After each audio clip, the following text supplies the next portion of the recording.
เพิ่นนี่ซื้อนมให้ลูกก็ยังบ่พอครับมันบ่ถูกเด้อันนี้ก็บาปแล้วอ่ะพระธุดงค์นี่จื้อไว้เด้อญาติโยมเพิ่นบ่ได้มาบอกเลขบอกเบอร์เพิ่นมาแผ่เมตตา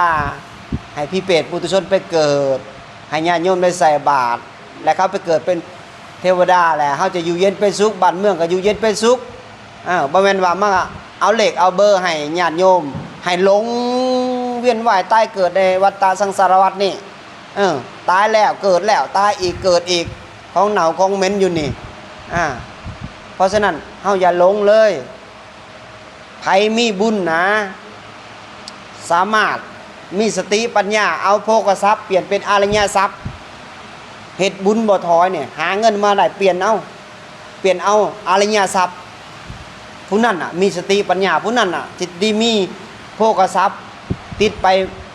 ในศาสตร์หน้าก็เปรียบนี่แหละเฮาเกิดมาในศาสตร์นี้เฮารวยเฮามีเงินย้อนหยังย้อนอดีตชาติที่แล้วเฮาเคยสะสมบุญบารมีสะสมคุณงามความดีเคยใส่บาตรเคยรักษาศีลเคยบำเพ็ญเพียรภาวนา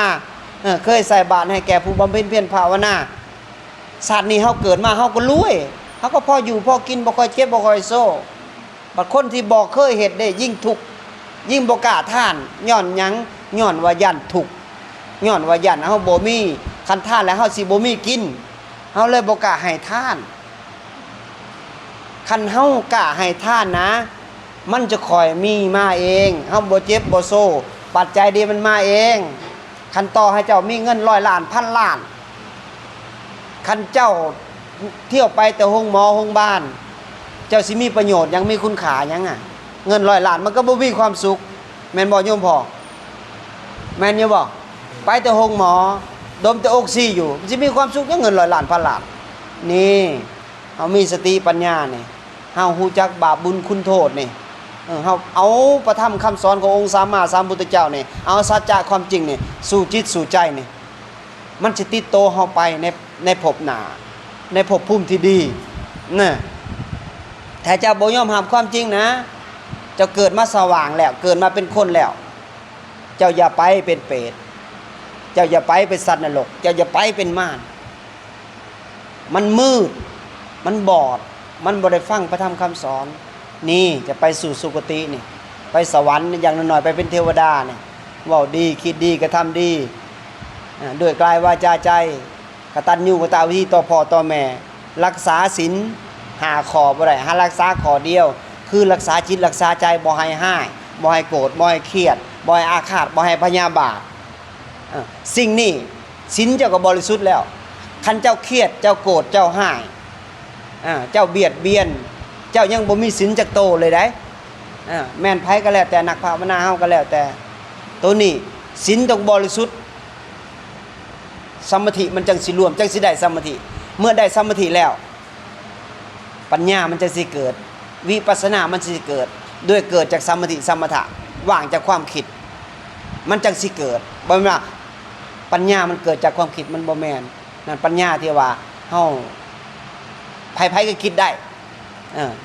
ทุกคนคิดได้หมดแหละแต่ว่ามันบ่ว่างจากความคิดมันก็เลยบ่แม่นปัญญามันเป็นแค่ความคิดเฮาก็เลยออกจากวัฏฏะนี่บ่ได้มันก็วนเวียนว่ายตายเกิดอยู่นี่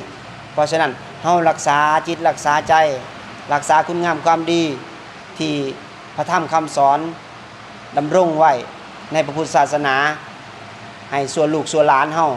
ซอยกันรักษาได้รักษาพระพุทธศาสนานี่รักษาแล้วก็บำเพ็ญเพียรภาวนาให้ลงมือการกระทำเพราะฉะนั้น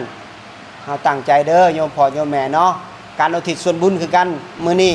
ให้รับตาลงแล้วนึกถึงพ่อถึงแม่ปู่ย่าตายายพี่เปรตปุถุชน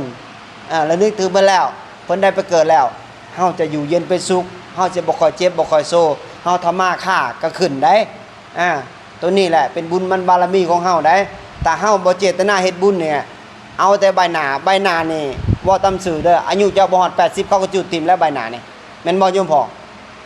มันบ่ได้ไปน้ำได้แต่จิตนี่บุญนี่มันจุดทิ่มบ่ได้ตกน้ำบ่ไหลตกไฟบ่ไหม้มันจะติดไปทุกภพทุกชาติเลยบุญนี่อันนี้คือความจริงเห็นบอกครูบาบอกใส่บาตรอย่าเอาหน้าเอาบุญนี่ให้โจร500ปนไปบ่ได้มันจะติดไปภพใดภพทุกภูมิที่ดีนี่คือบุญตกน้ำบ่ไหลตกไฟบ่ไหม้ ขั้นบาปคือกิเลสนี่คือได้หนาบานแพรแหวอยู่บานแพรแหวอะไรอายุ80 90เขาก็จูดถิ่มเลยเด้แม่นบ่จูงไปจูดหรือว่าจูนไปฝังทุกศาสนาหนีบ่พ้นจากความตาย อันนี้คือสัจจะความจริงแต่ก่อนสิตายเนี่ยเฮาต้องมีสติปัญญา